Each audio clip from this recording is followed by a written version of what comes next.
Hello everybody, welcome to yet another edition of The Youth and the Road to 2018. My name is Lovejoy Mutongwiza. In this program we talk on issues involving youth and their participation in elections, and as we all know, we are heading towards the 2018 elections. So we would want to know what youth want and how they can participate freely in the upcoming elections. So in the program today, I've invited two representatives from the newly formed party, Alliance for People's Agenda, also known as Appa, which is led by, whose president is Dr. Nkosana Moyo. So I'll let the two people introduce themselves. Welcome to the program, guys. Thank you. My name is Darlington Nemachena. I'm actually the interim National Youth Representative for Appa. All right, great. I'm Sharon Mumbula. I'm a member of Appa. Thank you. And then maybe we can say you're also representing the women part of it. Yes, I am representing the women. All right, fine. So let's get into it. Darlington, let's talk about Appa. What is Appa in the youth context? In the youth context, Appa is an alliance of ideas and the future that we want. Not the past, but the future that we want. So we came together, decide and asked ourselves, what is the Zimbabwe that we want? And how can we attain it? So we need something that can actually bring all those ideas together and then find the best person to execute them for us, who has the vast experience to do that. So hence the coming up of Appa. It's an alliance of divergent minds, people from different political parties. It's not a one-party directed thing. It's everybody else coming together to say we want to create this Zimbabwe. So how do we do it? We have an alliance to do it. So just cut. All right, Darlington, let's talk about the issues relating to youth that you as an organization have received. Okay. Since your inception. The first and major one, with regards to youth, is nobody in the political arena really cares about young people. They want us to be their political ladders. But if you look at all political parties that we have right now, they do not have room for young people to actually advance in anything at all. So that alone is a concern for young people. Because we also want the seat at the high table. We also want to be part of decision making, but we are not being allowed. We are only being brought in so that we further somebody else's agenda, but not our agenda, which now becomes the alliance for the people's agenda. What is the agenda? The agenda is we want to be respected, we want to be known, we exist, and we actually want to participate. That is number one of the issues. The second one is marginalization of young people, especially in the employment sector. If you look at our system now, it says you finish school, and then they will tell you need 5 years experience to get a job. But I just finished school. Where am I going to get the 5 years experience? I did accounting. So you're telling me a balance sheet in university is different from a balance sheet 5 years from now. It doesn't change. But already a floor has been set that we will not succeed in this environment. So we also have those issues that are affecting young people to say, how are we going to get employment if they need us to have 5 years experience and there is no one to employ us until we have the 5 years experience? So at the end of the day, what Zimbabwe becomes is an institution to train people for other nations. And we want to develop our own country. So that will be the second issue. I think the third issue is an even playing field. To say if you want to start a business right now, you can't do it freely. You have to be related to someone that is already in the system. But guess what? We only have 210 MPs. So can 14 million actually be related to 210 people? They can't be. The playing field is not even for us to do anything. You have to support a certain party for you to actually make it into anything. But what if I don't want? I just want to be a business person and make a living for myself. So all those are the issues that really, really affect young people. All right. I'm coming to you, Sharon, before I engage on you. Right. Okay. Sharon, what made you decide that now I want to join Appa? What was, the pulling factor? What attracted you to Appa? The pulling factor was the intellectual. Okay. Dr. Nkosana Moyo, the way he... So it's a part of intellect? Yes. The way he presented his policies, for me, I feel he's the right person to follow. I've tried. I've looked at so many opposition parties and their leaders and their leadership. They have tried. They have not given me. They've not sold it to me. There's no youth involvement in most of your parties. They can just say we are the bridge for the next generation, but they don't actually get you to participate, to be involved in the actual thing. They can say they're going to represent you, but in the end, they are the ones who benefit and we are left out. So I felt with Dr. Kosana Moyo, he said, look, Appa is not about me. It's about us as Zimbabweans. It's about us as the young women in Zimbabwe. It's about the youth. So it's time for us as young women to stand up. Because the thing is, we have problem with young women, especially women. They don't want to be involved. Yes. Because they think We're going to come to that anyway. it's always about violence. All right. But in actual fact, if you speak up and you be heard, at least if we would be in a better position. Because most of them, they're just sitting at home. And I think I would encourage that they be involved. If they don't want to be involved, but at least let them be educated about the voting process. Let them go out and vote in their numbers, but knowing who to vote for. You bring in the aspect of violence against women, to be precise, young women. As Appa, what mechanism do you have to make sure that as we head towards 2018, those things are not there, I think, of the past? Well, as Appa, our position is we are non-violent. Okay. Why should we be violent? If you go and talk to someone nicely and approach them and just discuss about your policies, you're not going to gag someone, you're not going to force someone. If you talk to them, engage with them, and they don't want to buy into it, just leave them. Unlike the regime that we are used to, they force people into doing something. But with us, Appa, we're saying, if I come and approach you and I just tell you, have you heard about Appa? What do you think about this? And I present to you, I lay out everything that I know about Appa. And if you're not buying into it, there's no way we're going to force you into it. It's a matter of making a decision. It's a matter of making a choice. We're not going to be forcing people. We're not going to be buying bronco for the youth to do the violent work. And that should come to an end. Instead of us giving these young people alcohol to do all this funny stuff, we should be empowering them. We should tell them what's good about it, because we need them. We need each other. For a fact, that person who's going to get bronco, the youth is that people think that no, we need their votes. We need them. So it's up to us as Appa. We need to convince them. So how do you convince someone? You talk to them properly. How properly is properly? Properly. I could add on that. All right. Like as far as the women are concerned and protecting them, what Appa is not an organization that says, let's have rallies and make a lot of noise. No.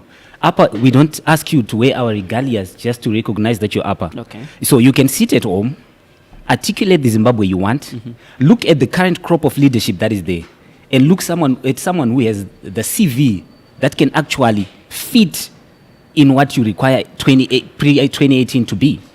And then you just go out quietly, you register, next time you go, you vote, and it's done. Nobody beats anybody for registering to vote. Nobody beats anybody for voting. You only get beaten when you start making noise against the noisemakers. So you don't have to even talk to them. And our parents have to educate us about it, to say we can just go and vote and not bring violence to the doorstep. It's just simple. Quietly go and you vote and you're out, and it's done. Okay, but the traditional mechanisms of elections in Zimbabwe revolve around, going to a rally, mobilize abantu. Imimi as Appa, what mobilization mechanisms have you put in place to make sure that my youth vote? Like, the first thing is, they are based on rallies and doing that. But since 1980, we've been doing rallies. Whoever beat Zanu-PF because they did a rally? Look at 2013. We had one of the biggest rallies ever, but never yielded any results. So it's not the rally that matters. Okay. It is the information that is put in someone's mind. What is Appa? Okay. We have to educate people on what Appa is. what is the relevance of Appa to the young people, so that all these young people have to actually know their position, other than just making noise unnecessarily. All right. So it's now our duty to actually educate the young people, to say, this is Appa, this is what we are here for, and this is what we are trying to achieve. Okay. Because most of these young people, they listen when you talk, but they're not willing to go out and make noise for it. So you have to educate them in a way that actually appeals to them, and find them where they hang out, and then educate them from that platform, not from our traditional platform of rallies where people will be beat. No, find them where they hang out and there's no violence. All right. So, how has been the response since you started engaging in my youth? I think you are now 2 months old or something like that. Yes. So, how has been the response since you Dr. Nkosana announced kuti vari kuda kurana for this thing? I think the response has been overwhelming. In just 2 months, I think we have made a lot of noise, if you know what I'm talking about, because of certain policies and certain ideas that Dr. Nkosana has put into Appa. Like the first thing that actually brought people out to say, I'm curious about this, is when he said, I'm just going to reduce the cabinet to 20 ministers and then not have vice ministers but junior ministers. So as young people, whether we like it or not, we are forced to be in the next government. So that's one of the issues, and that has made young people actually to come in. And as for our sisters, Dr. Nkosana Moe said in the cabinet is going to be 50-50. So instead of our sisters always running out and complaining about issues that actually affect them, they are going to be part of that government that actually make the decisions on how to protect each other. Because one thing is, men will never understand how to protect women, because they're one of the biggest problems against women. So women can only protect women. So 50% of you in the cabinet will be your responsibility to make sure that you move women agendas. So you protect the next generation. So that alone has brought in momentum into Appa from the young people and from Let the me women. come to you, Sharon. Yes. I've asked this question to a number of my guests, especially with the women. We've got that quota system that says we've got 60 women who are chosen to be in parliament, right? Are those necessary from your own point of view, from Appa's point of view? Yes, it is necessary, Why? as long as we have people who are going to be transparent and they're going to execute their duties properly. I think the representation for me is fine. It's fine. Yes, but we would rather encourage more women, especially young women. Through the quota system or... Yes, Okay. we would rather encourage young women to stand up. All right. But are young women willing to stand up and say, now ndakudawo kumpeto president, ndakudawo kumpeto councillor, or MP? I would say the reason why they're not coming out is because they're not really educated about it. They think that it's for the elder women, like unmarried, Okay. are the ones who are supposed to be in position, of which it's not. It's the wrong perception. I think by now we should have young women in parliament, in power. Okay. Yes, we should have young women who are going to go for councillors, we're going to go for MPs, we should run for those offices. We should have those. And I'm actually encouraging, we need more of the Fadzai Maheris. We need more of those. We need more of the Vimbais. We need more of those women. Within your party, has any young woman stood up and say, "Ndada kumboy tunda to MP"? Yes, we do have. We do have. I can't mention their names now, but we do have. We do have women, young women who are going to stand for office. All right. While to still on that quota system, Mima 60 have they done enough to represent the needs of the young women? Not really. They What would you haven't. want to see addressed? There are a lot of issues. There are a lot of issues. Like, we don't have representation in even our organizations. Most of the organizations in Zimbabwe, they are run by men. Okay. And most of the men, they're not youth. They're not youthful. They are all older, you know. So at least if we have some education of some sort, that we need representation in some influential organizations, What about the influential ministries as well? Okay. Yes, because we've seen women given some ministerial posts that are not that influential. Why not give the finance ministry to a woman? Why not give the justice to the woman? Marginalization. Yes. And then I'll come back to you. Yes, you talked about the issue of nepotism, labor exports, marginalization. The politicians do not care much about my youth. So, as Appa, you're coming into this arena. How are you going to make sure those issues, because they are critical? How are you going to make sure those issues are addressed? Because Appa is not just one movement. It's a combination of all the movements. What Dr. Nkosana Moyo has said is this. If we have someone from MDC who is an MP and is competent enough to execute a ministerial post, then we employ that person. It's not going to be one party always having the ministerial post and then the rest of the people thrown out. No, that doesn't work like that. And personally, I will tell you, he said to me, just because I work with you doesn't mean it guarantees you anything. You have got to be competent enough. Otherwise, you're going to hate me after 2018. And I respected that about him. And he will still tell you the same thing. Anybody that works with him will tell you that Doc is not someone who is for the party. He is for Zimbabwe. The agenda is Zimbabwe. The bigger picture is Zimbabwe. Zimbabwe cannot be built by Appa people, cannot be built by MDC people, cannot be built by Zimbabwe people or Zanu-PF people. It can only be built by Zimbabweans. So what only qualifies you in Appa is your ID, not your political affiliation. So no matter how close you are to Nkosana, if you're not competent, you're not competent. You're not going to get in that seat. You can be friends outside of that seat, but not in the parliament. All right.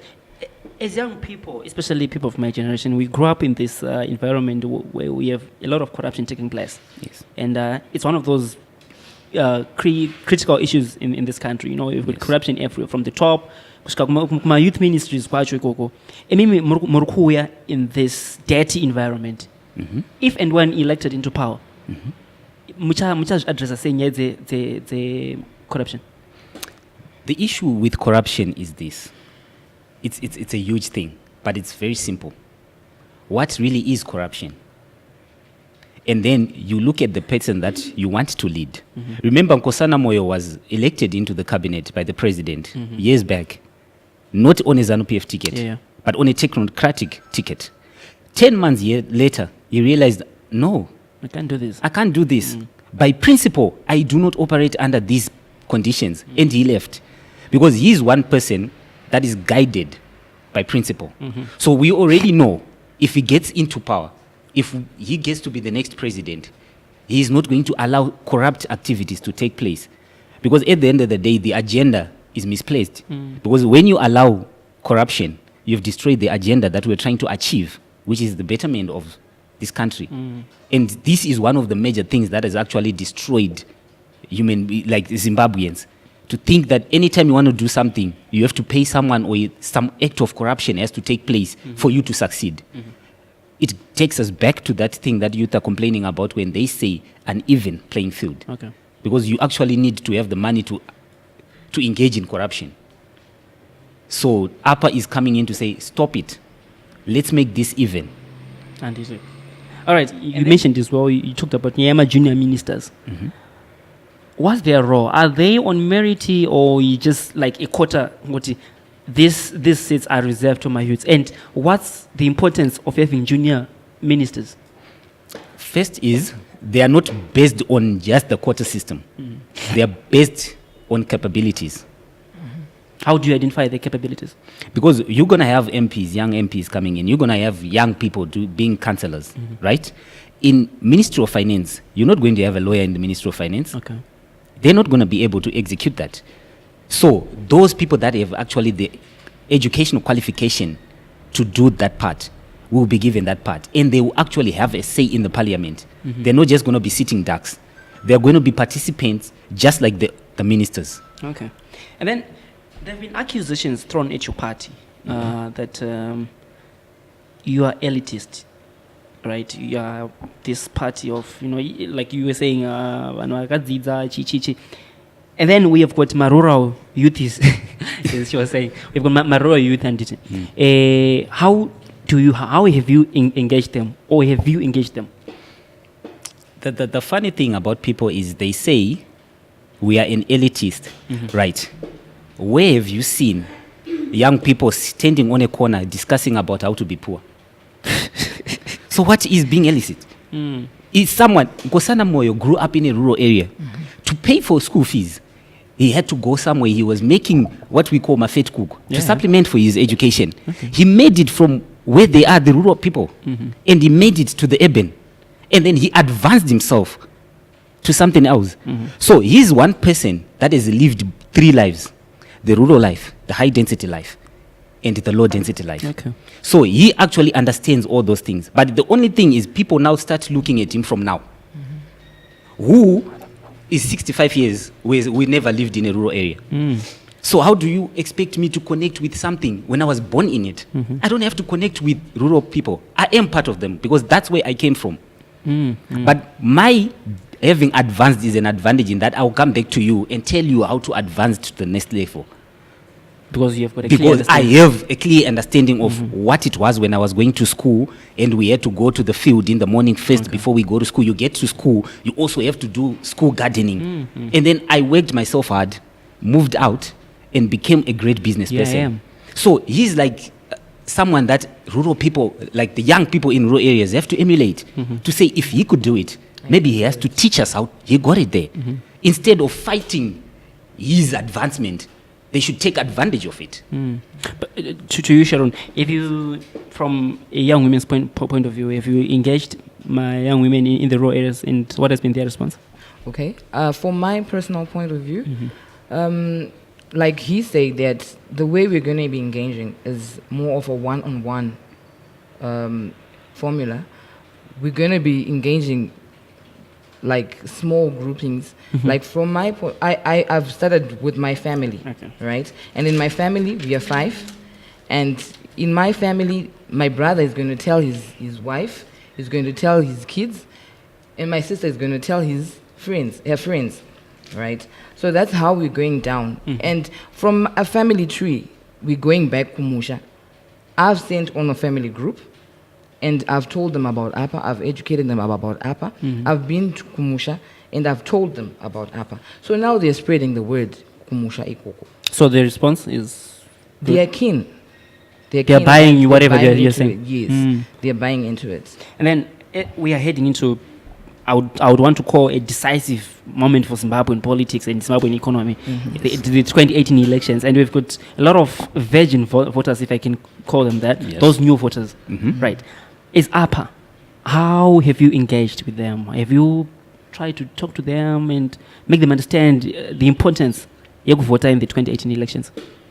We are still in the process. Okay. We're in the process. It's not an overnight thing because most of these people have just banned this whole election thing.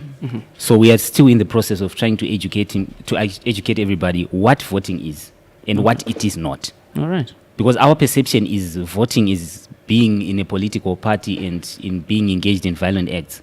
But that's not what voting is. Voting is making a decision about your future. To say, I want my future to be like this. So let me go and participate. That's what we're teaching them. Do you think Zimbabwean youths are ready to vote on policies rather than on personalities? Yes, definitely. But the problem is, people want us to vote on a policy that they never asked us about. Okay.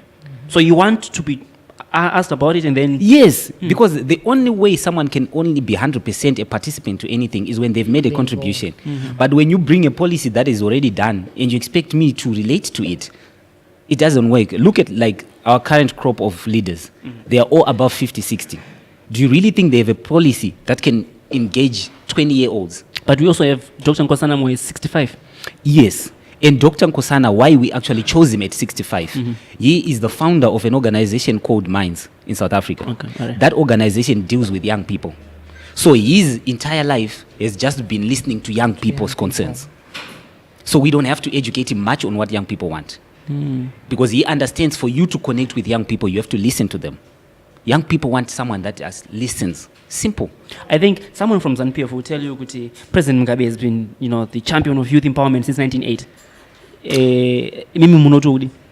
They will tell you that education, they created jobs, a lot of jobs, a lot of yes. Well, I personally think that would be a lie. Because honestly, he didn't create jobs. He never created jobs. If you're talking about the 2.2 million, in which Maziosa was quoted saying we did not create informal jobs, we created informal. I mean, really, that's an insult, really, to the youth. Because my mom didn't take me to school, didn't educate me to become a vendor. You get what I'm saying? She didn't take me to school to become who I am right now. She expects more. I shouldn't be going to my mom and asking, Mom, I need money for buying sanitary ware. This is the era that we are in right now. You get it? So if we are talking about jobs, they haven't created jobs. There's no economy that can be sustained with an informal sector.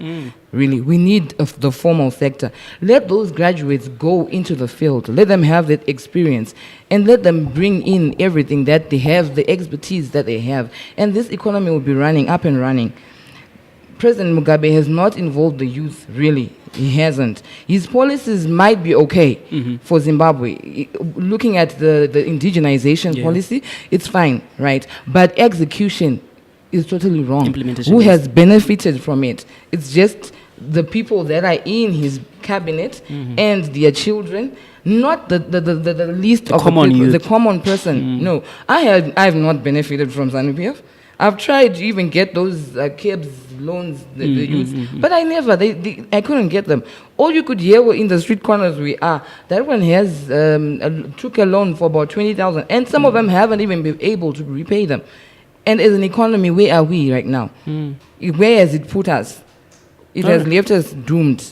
So, have you come up with maybe an economic blueprint that speaks on youth empowerment? It will be outlined soon.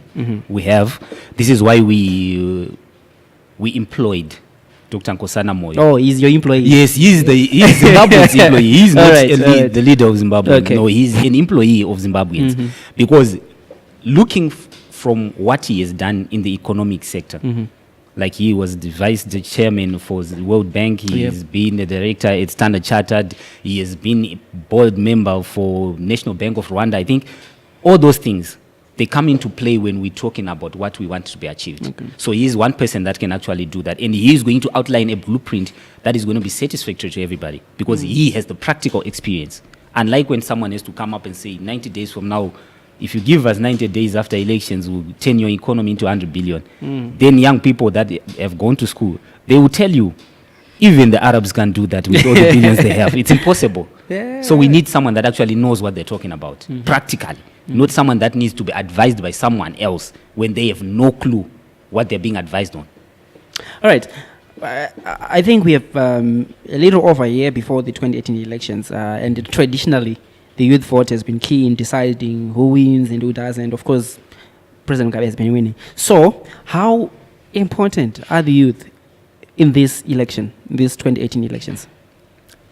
Not just 2018 elections, not just Zimbabwe, worldwide. Look at Britain.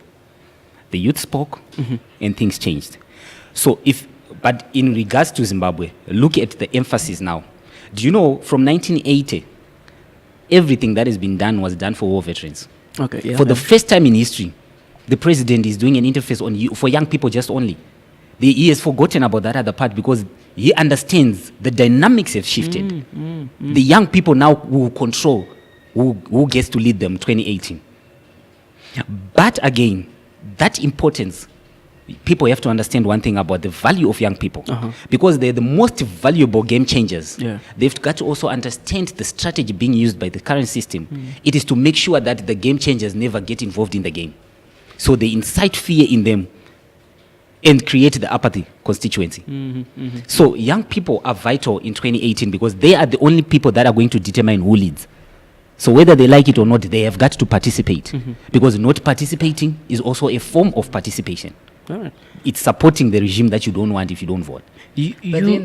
But then again, adding on to what he's saying, it's a bit difficult for the youth that, let's say, the first-time voters. Now, the requirements, like Zek is saying they want... The proof of residence. Yeah, the proof of residence. Really, that's scary. You get what I'm saying? Why? Youth, we don't want... We just want something that's simple. It has to be simple and straightforward. That it's my democratic right. It's my national right. As a citizen, I'm supposed to vote for who I want. So I think the only requirement that I need is an ID. So the moment they put those requirements, they know the type of the youth that they're dealing with, which is why they've put such measurements in place, because they know the youth will just sit back and relax. Why should I even look for an affidavit? You get what I'm saying? So already that is going to be a problem. I think I put to it that they should remove all those. I think we just needs an ID. Just that. So, okay, fine. In other words, are you saying maybe this proof of residence thing is opening channels for vote rigging and manipulation? Yes. Yes. All right. Then, Talington, you talked about voter apathy. How do we then encourage youth? We have to stop. First of all, opposition has to stop one thing. You go, we give you a microphone. The only thing that you can address is how Zanu-PF is rigging. So what are you telling me? That has never voted. You're telling me that the game you want me to play is determined already. It's already lost.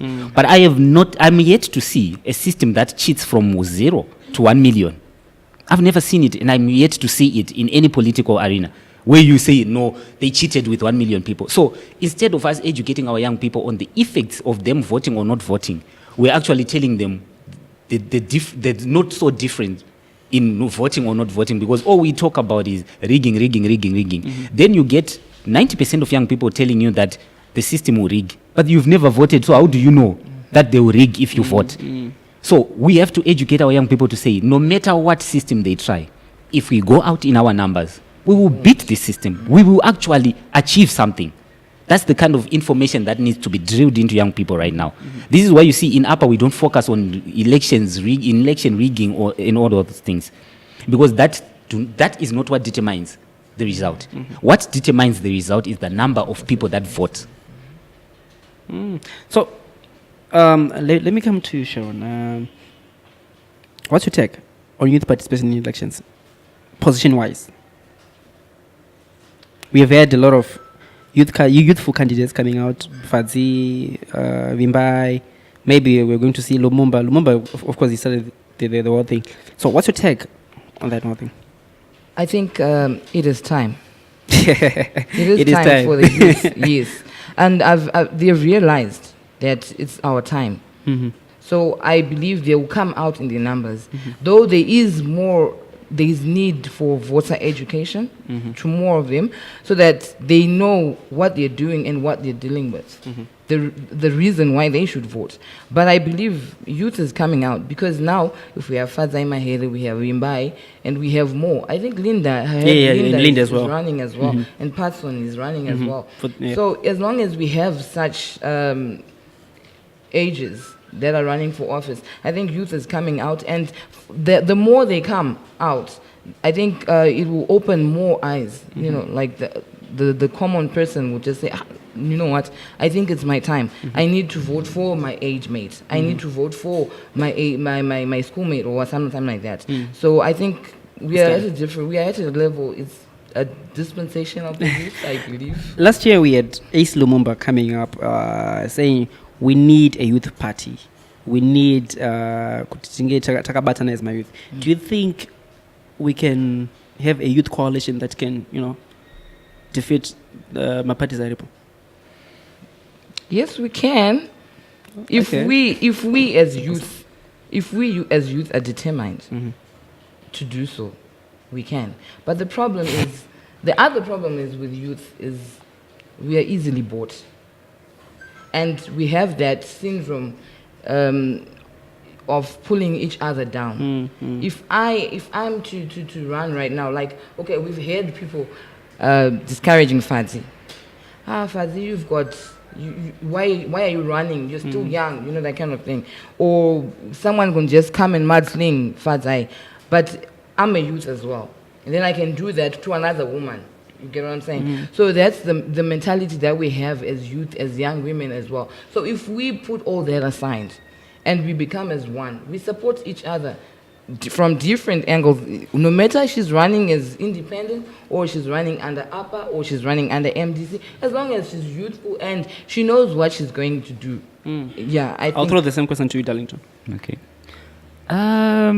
Young people participation or having a political movement for young people that can actually offset this.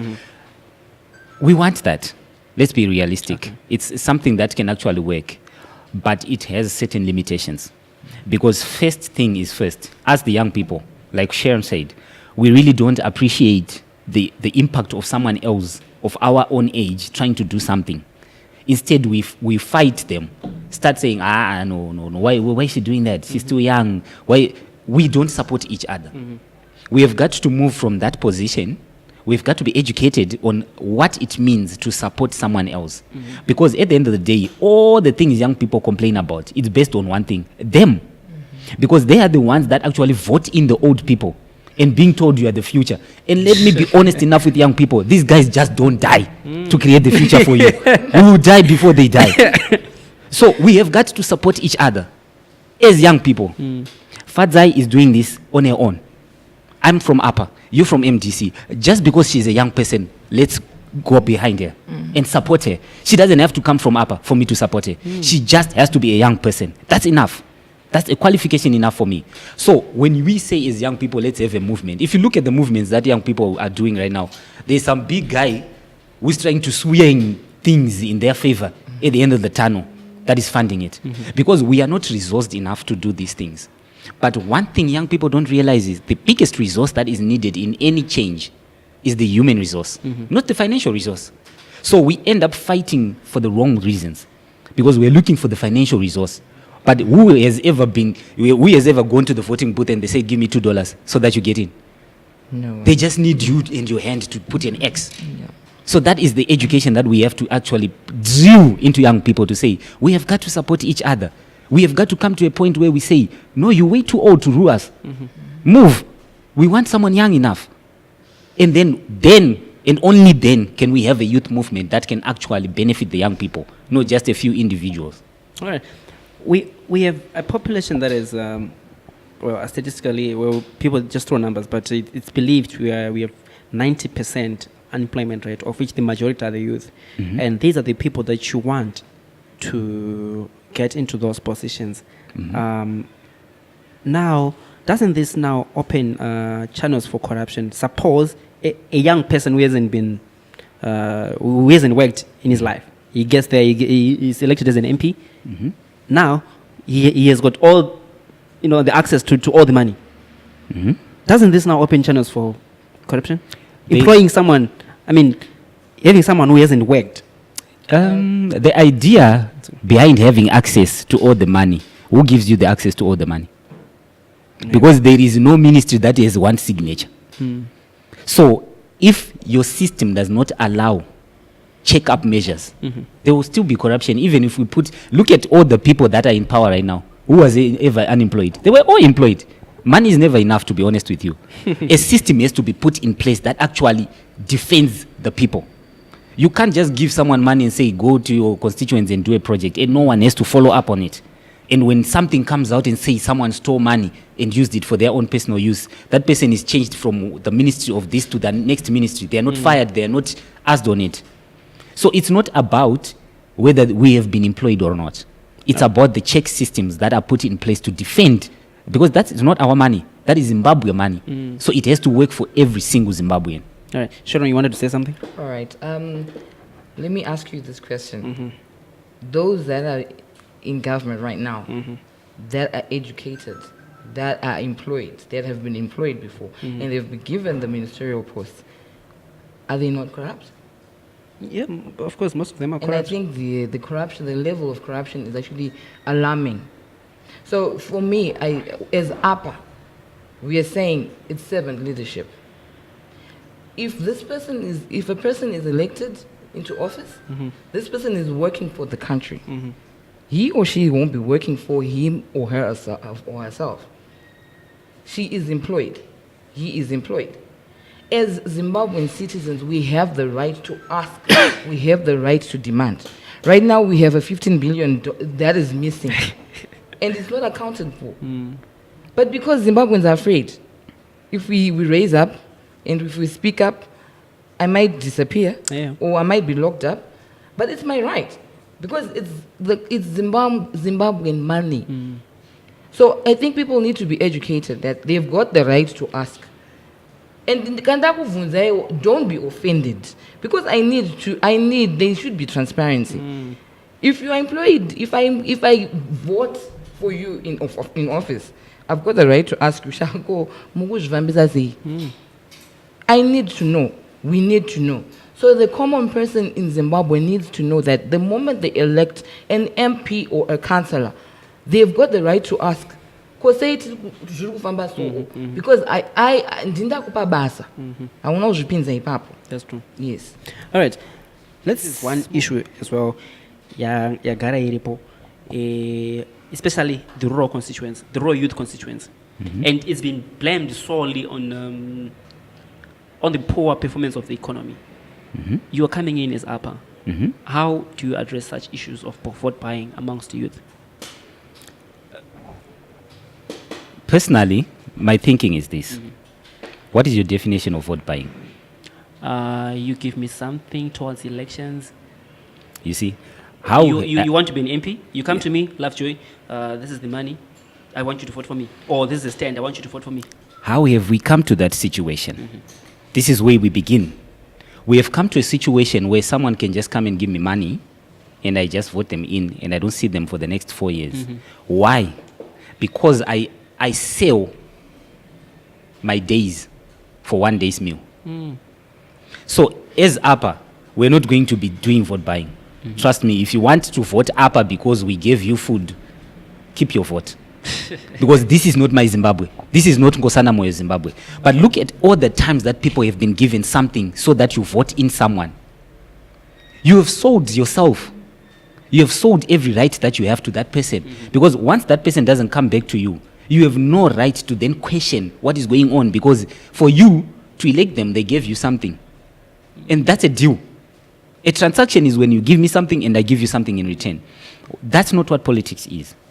It is preparation for the next 4 years. That is done through 1 day of voting. So people have to be educated on that thing to say, if someone brings in whatever they bring and say, take it. You need the food, take it and eat it. So that you have enough strength to go and vote them out. Because they take you for a fool. Because if someone says, I'm going to give you a bucket of maize that you're going to eat for 1 month, you're actually telling me that you think I don't think enough to want to start a business. You think I just want to eat. And this is that just lives to eat. I want to be developed. So your suggestion is I don't want development. I am not educated enough to know what development is. So this is the time when we ask people to raise a rebellion. To say, fine, give us the food. But what we want Zimbabwe to be is not based on food. But also not forgetting that the current political parties that are coming in have to have policies that actually guarantees people that if they do this, their days are protected. Because that 1 day meal can actually affect someone's thinking. So our policies have to be based, especially like with the rural people, it has to be based on food production, protection of that area, where you say we can help you when we are in power. Because what has been made rural people to think is Zanu-PF give them things because they are Zanu-PF. No. Those things are from the government. No matter who is going to lead Zimbabwe in the next decade, they still have to give you those things. They are not personal items like Command Agriculture. That is not Zanu-PF money. That is a government project. But every time a government project is lined out, a banner is put on it, a political banner. So at the end of the day, that continues, and opposition doesn't defend on that. Instead, they just keep crying, vote buying. Tell people to take that food. They have a rally, go in your thousands, take the food, eat it, have enough strength to vote them out. All right, interesting. You talked about my MPs and my policies. I know encourage Tanga business. The economic environment that we are in. How then can we motivate my youth? Kuti, all right, despite what we are going through, you can still vote for Appa and we can transform your lives post 2018? The first thing that we need to actually do with young people is ask them, what kind of Zimbabwe do you want? That's the first thing. Then let them table out the kind of Zimbabwe that they want, right? We have, I think we have Morgan Changirai, we have Joyce Mujuru, we have Noah Manyika, we have Nkosana Moyo, we have about 30 political parties, and some would want to say we also have Robert Mugabe in it. All these are leaders that want to be voted in 2018. Put their CVs there. In the way. Because this economic transforming thing, you actually need to understand what it is you're talking about. Because for a minister to create a level ground, someone has to create the opportunities that are needed. So you put all these people on the ground. Take their CVs. What have you done in your personal life with regards to actually increasing financial resources? Because what we are looking at after 2018, we are not looking for war credentials. Unfortunately, not to disrespect those who went to war, but that then we needed that. Now we need someone who can fight the economic war. So you actually need to have those war credentials in economy, not in fighting. So among the people that we have, the crop of leaders that we have, who has a CV, you look at their CV, what have they done in regards to this? You tick.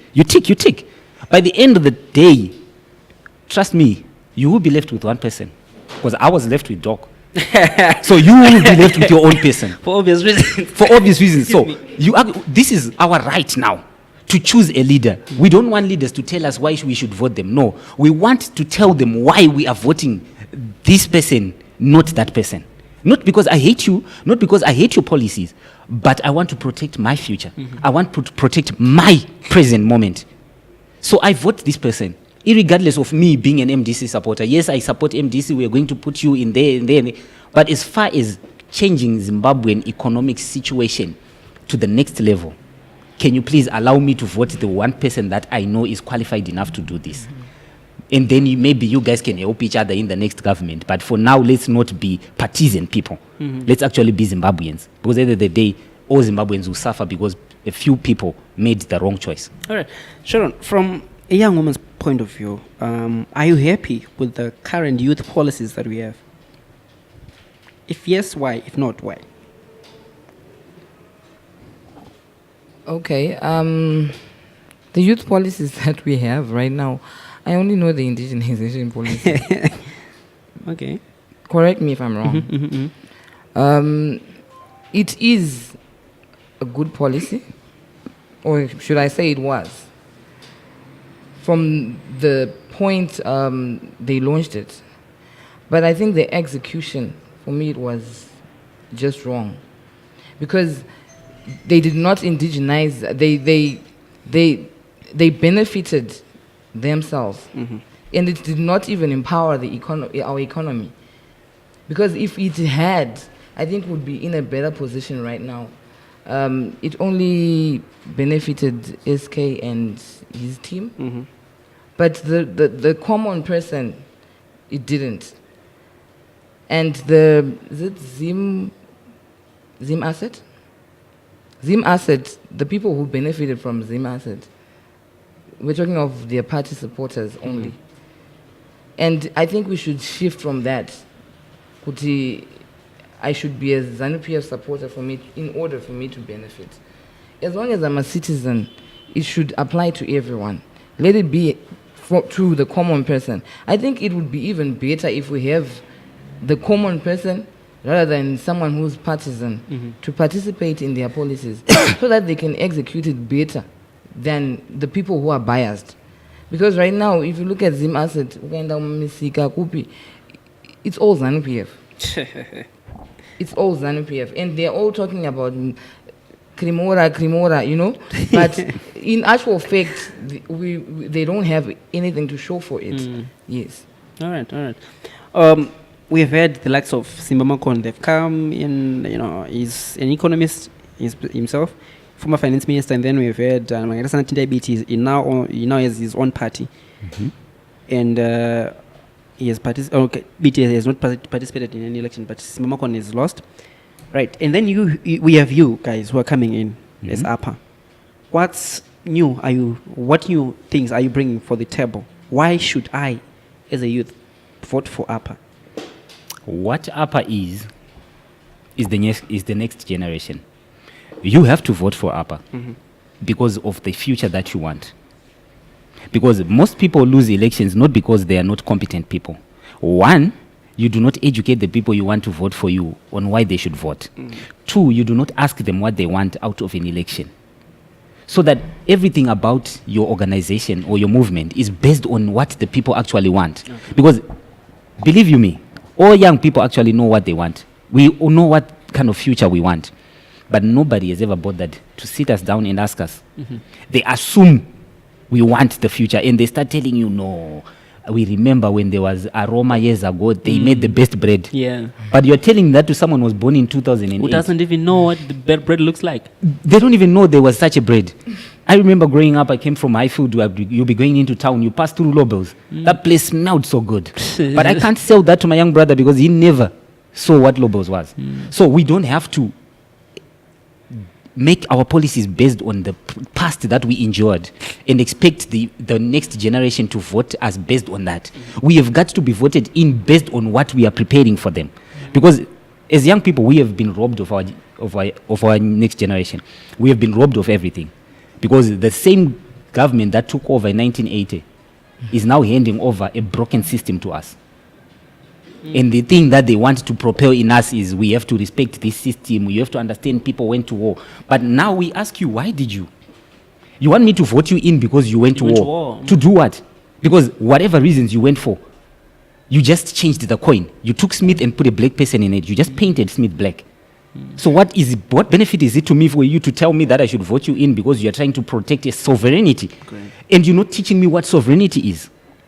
Teach me what you're talking about, and I'll tell you what I want my future to be. And then somehow, someway, We can meet halfway. we meet somewhere, and then we advance together. So this is what Appa is. Appa is when we bring in young people to say, we have to be part of policy making. We have got to make a decision of what we want after 2018. We know the government that we want, but we have to make the decision to say this has to happen, and this, like the issue that you were talking about the youth policy. Having a beautiful uniform does not make one team a great team. That's what policies are, like especially for youth now. They are good policies. Yeah, very appealing, yes.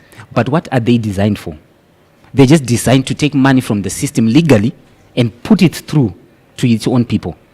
And as young people, we see it and we keep quiet. We're not coming in with ideas to say that has to stop, but how can we stop it? Why do you keep quiet? Because the moment, this is why young people keep quiet. State security. Every time something happens, you think, no, the state security guys are going to follow me. And it has become also a problem where the opposition leaders do not tell people actually what is the job of the state security. And they don't even actually teach state security agents what their job is. Now they've been given a different job description. Their job is not to follow around people or threaten people. Their job is to advise the government on issues on the ground. Protecting the government. Yes. So this is why you see Doc say, I don't want to revenge on what they're supposed to be doing. So I need to teach them to say, your job is to come to me and say, Kosana, you're the president. Issues on the ground are this. That's what state security is. But now, we don't want to participate. We don't want to say anything because they are a machine against its people when they're supposed to be a machine for the people. No, great. And then from a young woman's point of view, I'll come to you, Sharon. Why should a 35 and below young lady vote for Appa? Because we are considering young women in positions as well. Because we're not going to have only men. Like, let me correct something. Like on the launch, people were complaining. Yeah. You're only men. I was there. Yes, but Dr. Nkosana Moyo is saying we need everyone. We need women. We need young women. Because let me correct something. Because the young women think it's only the elder women who are supposed to be in position. When we're talking of young women, we're talking from 18 years. As young as 18 years. Yes, they should be participating. They should come up. So as Appa, we are going to be involving all those ages. We need them.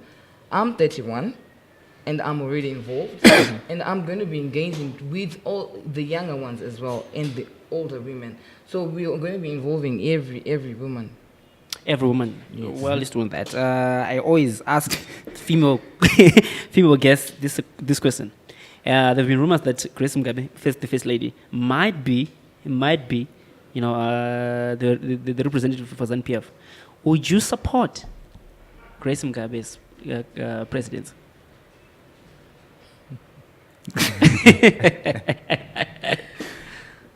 Personally, no. Personally, no, because she's the same. Okay, male counterpart. she's the same with the male counterpart. Because But she's a woman. You're saying let's yes, advocate for women. she's a woman, but it's the same system. A different kind of woman. Yes, it's just the same. It's just what you're saying is, what you're saying is just supporting the same system. You get what I'm saying? And I don't think they've got different policies. If she was going to be a better candidate, a better option, I think by now she would have shown some signs. She's a mother. She would have shown some signs and would have seen, would have noticed, no, she is married to the current president, but I think she has got a different approach to this, but it's just the same, it's one and the same, 6 and 9.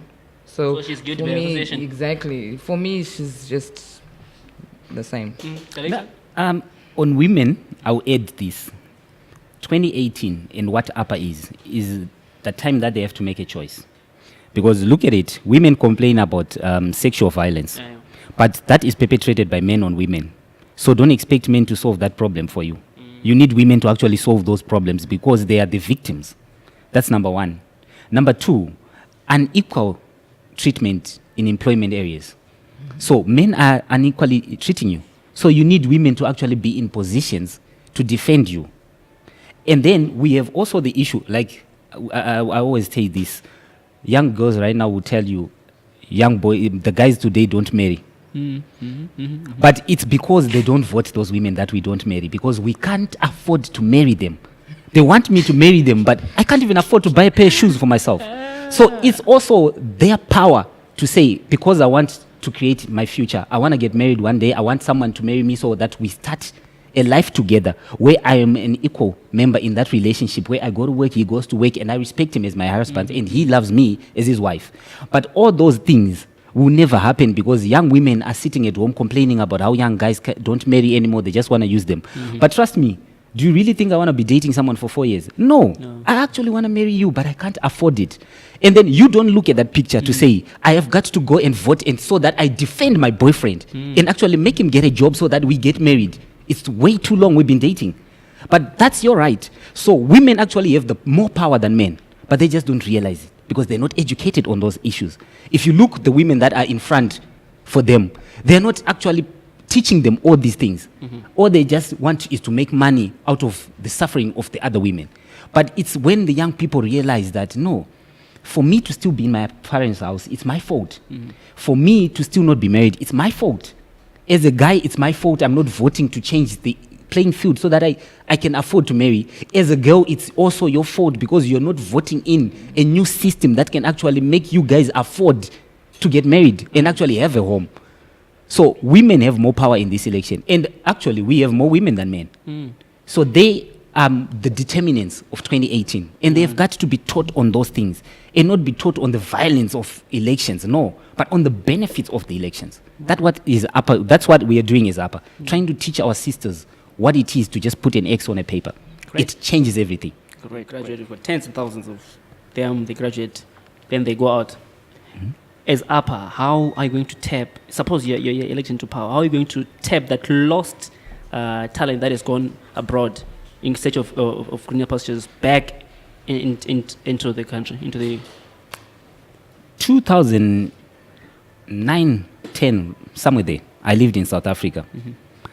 The one thing that I know that is common, whether you have money or you don't have money, no one wants to live outside. You miss home so much. Everybody gets homesick. So all these people, they actually want to come back to Zimbabwe, but they just need us to create the opportunities. This is where we say, no, we want someone also with the international connections to actually resuscitate our economy. Because some of the leaders that we have, is just, there are two types. Some have become a liability to the international world, and some are actually a danger to the international world. So we need someone who is not both. Someone who is actually a friend of the international. community, because those are the kind of people that are actually going to help us rebuild this nation. And then you also need someone with expertise in economic matters, in banking, in finance, because what we want changed is the financial situation. So we have our companies opening, because you can't expect an engineer to come into Zimbabwe and do engineering work. But if you open a company that actually promotes that, they're coming in, because we're not going to go and look for a South African, for a Nigerian or anyone else when we have our own people that can actually come and work in those industries. And we have also now become a burden to our neighbors. So we need someone that changes that situation. And that's Appa. And that is Appa. Great. Now, as we wrap up, this is another also common question that I ask as we wrap up. As a young lady, what kind of an election would you want to see in 2018? Free, peaceful election. Yes. Darlington? I wouldn't want to build castles in the air and promise young people something that I know might be difficult to deliver to them. To say it's going to be free, it's going to be Fair. safe or fair, no. But it's going to be based on how many young people fought. That's just 2018. It's not about the violence, it's not about anything. It's just going to be based on how many of us are going to actually go and vote. And then we have to also put the onus on our parents to say when they come back from work and I'm sitting in the house doing nothing, they sit with me for just 10 minutes and educate me on the power of voting.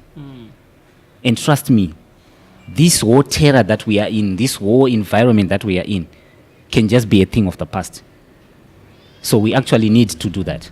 Great. Now that leads me to thank you, Sharon and Darlington from Appa, on your time on the program, Youth and the Road to 2018. We keep on encouraging our viewers to go on our social media platforms. That's at 263chat on Twitter and at 263chat on Facebook, and use the handle ZimVols2018. That's been the program Youth and the Road to 2018.